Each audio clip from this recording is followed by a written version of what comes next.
Okay, so hey, what's up, you guys? So today, pretty much, I wanted to talk about ego dissolution. Or ego dissolution and the reformatting of the ego. So what do I mean by ego dissolution and as well the reformation or reformatting of the ego? So when we do perceive the ego, we can actually look at the ego as software. And that as we update our software, what starts to happen is that the old software starts to get deleted. The old software starts to get dissolved. So as the old software is dissolved, what this starts to do is also update the hardware. So if we are someone that, if we are someone that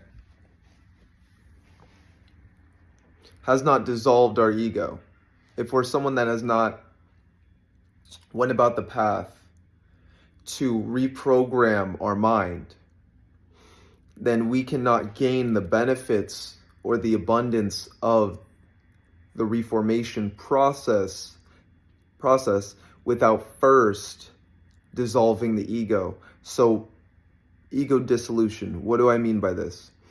When we are choosing to dissolve the ego, we are dissolving the false persona, the holographic matrix, the mask in which we are wearing.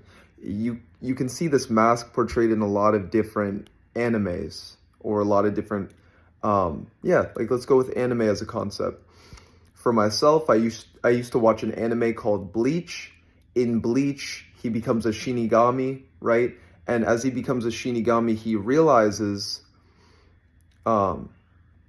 that he has a mask. At some point, he realizes he has a mask. So to become more powerful, he has to put on the mask, right? A lot of people will do this. A lot of people step so much into their ego that they become the ego. But the thing is, it's not about becoming the ego. It's about dissolving the ego. So over a course of time, this character believes that he needs to step into the ego to become more powerful. Let's equate this with a fighter, right? So a fighter that is in their ego will be more anxious. They will be more sporadic. They probably won't be breathing. They're gonna hate the person that they're fighting. They're gonna think that they need to act a certain way, act all tough. But the thing is, that's the ego. Because the ego always wants to be in control. But the thing is that what we don't realize is that the ego is not in control. That we are the observer. And it is from dissolving our egoic mind that we actually step into the observer position. We step into the observer role. At its core, we are beyond the observer.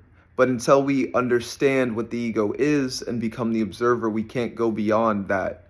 A lot of people talk about, or that would be considered enlightenment. When we once dissolve our ego, we continue to go further and further and further in our levels of our spiritual ascension and growth.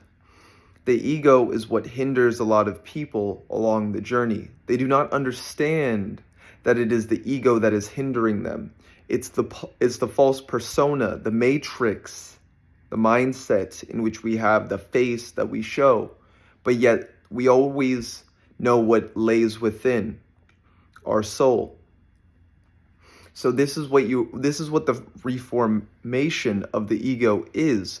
We dissolve our persona, we dissolve our mask so that we can then step into our soul. And by stepping into our soul, this is one, what triggers the ego dissolution process. And then two, it's the soul that reformats the ego.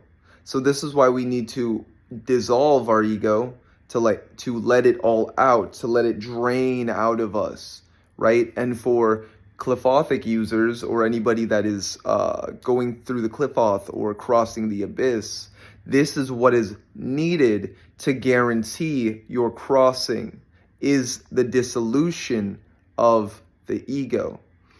It is once we dissolve the ego, that we now step into a greater version of ourself.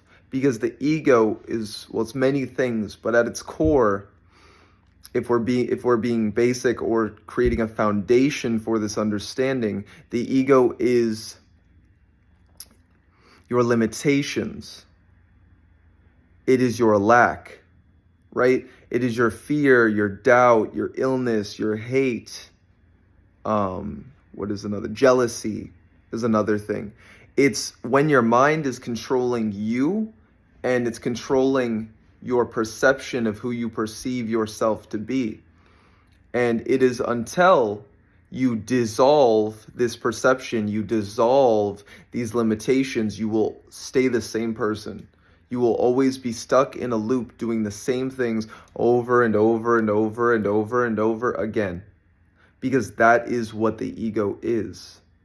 The ego wants you to replay the same things over and over and over again, doing the same thing, right? For myself, I used to do drugs. I used to do coke, ecstasy, things of this nature, right? So even when I wanted to stop, my mind was like, do the drugs, do the drugs, do the drugs, do the drugs, right? And over time, I could see how that was detrimenting me, how that was destroying my soul, right? So if we do things of that nature, or we do things that corrupt us, like for chicks, if they're like fucking hoeing around all the time, right? That destroys your soul. That creates all these attachments that is draining you of what you had. So for me, it was drug addiction. That's what my ego kept bringing me back to. For other people, it's sex addiction. It's even being addicted to food, feeling the need to eat all the time. Because feeling the need to eat all the time is an impulse, right? Your mind is telling you, oh, you need to eat, you need to eat, you need to eat. But the thing is, you don't need to eat if you've ever fasted for 3 days straight. You realize that to eat is an impulse. And a lot of people are addicted to eating. They just want to emotionally eat. They eat to consume and to fill themselves instead of actually embracing sustenance. You know this because a lot of people will eat for pleasure instead of purpose, right? What's pleasure eating? Pleasure eating would be like McDonald's fries, you know what I mean? Like just that fucking bullshit that's not good for you. Now, what is purposeful eating? Or to eat purposefully? It's to eat chicken when you know that you need to build your muscle, when you need to build strength. So you just eat chicken and rice, right? That's purposeful eating. Fasting is associated as well with purposeful eating because we need to fast in order to cleanse ourselves. When you fast, you actually start to cleanse your mind. So fasting is a good way to detox, one, yourself, your body, but as well your mind. What you can control putting in your mouth, you can control putting in your mind. What you can control putting in your mind, when you can control your stomach, you can control your mind. So these are things in which I'm explaining to you so that you can better understand the ego and how it tricks you, how it deceives you, how it manipulates you. You might be like, oh, I'm not going to eat out. I'm not going to eat junk food anymore. And then your mind's like, well, why not? You could eat a burger today. And then you start an endless loop of eating that burger. Or your mind's like, oh, you could smoke weed today. And then you start that endless loop of smoking weed. Maybe you stopped for like 3 days and then you started again and then you couldn't stop. That's the ego. The ego is limiting you. Maybe you perceive yourself as ugly or fearful or you're very doubtful. You have a lot of anxiety. You don't have anxiety. You don't have anxiety. Your ego is making you experience something through your nervous system. So this is actually where we see that the ego is tied into the nervous system. So as it being tied into the nervous system, we must rewire our nervous system. We must rewire our nerves. How do we do that? Well, this is with meditation, breath control, right? Getting really good at your rhythmic breath. fasting or choosing what you eat. So your ego is telling you things that you programmed with it. You programmed it with maybe an unhealthy mindset, unhealthy eating, unhealthy behavior. So how do we reformat now the ego, now that we know all the pitfalls that we would fall in with the ego? So the way in which we reformat is pretty much how I stated earlier. It would be through meditation. It'd be through disciplined practices. Maybe you take hot showers all the time, just take a cold shower. Because what this will start to do is reprogram your nervous system.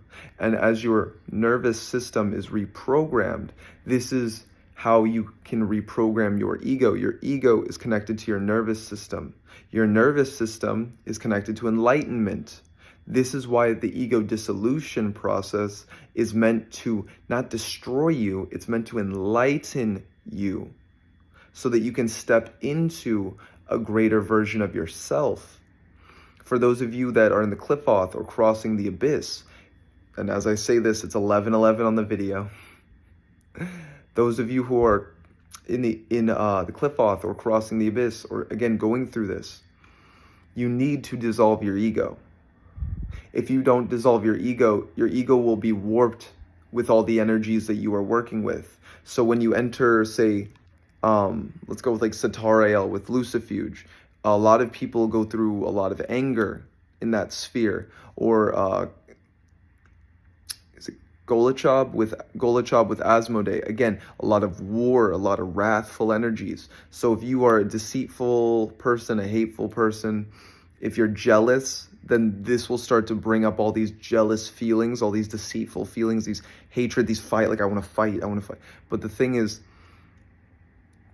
it brings that up because that's the ego being affected. Your ego is being warped by the energies in which you're working with. So it's showing you the things that you have not worked on.